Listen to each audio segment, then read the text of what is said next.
அன்பானவர்களே, இந்த லெந்து நாட்களில் சிந்திக்க ஒரு சிறுகதை.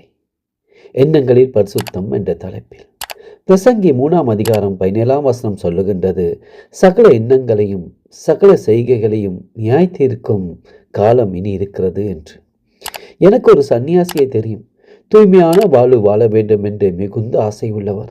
அவர் உள்ளத்தில் பாவாச இச்சைகள் ஏதேனும் வந்துவிட்டால் உடனே தன் செருப்பை எடுத்து தன் தலையிலே தானே ஓங்கி ஓங்கி அடித்துக் கொள்வார். பார்க்கும்போது பரிதாபமாயிருக்கும்.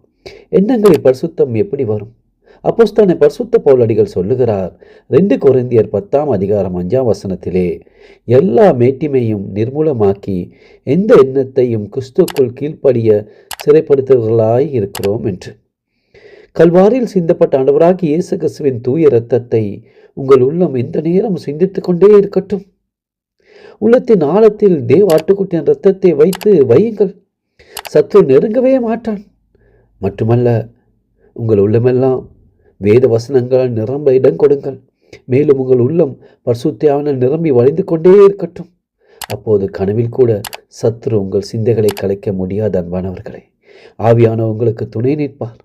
சத்துரு வெள்ளம் போல வரும்போது ஆவியான உங்களுக்காக கொடியேற்றுவார். கிறிஸ்துவின் உயிர்த்தெழுந்த வல்லமையால் எண்ணங்களில் ஜெயம் பெறுவீர்கள்.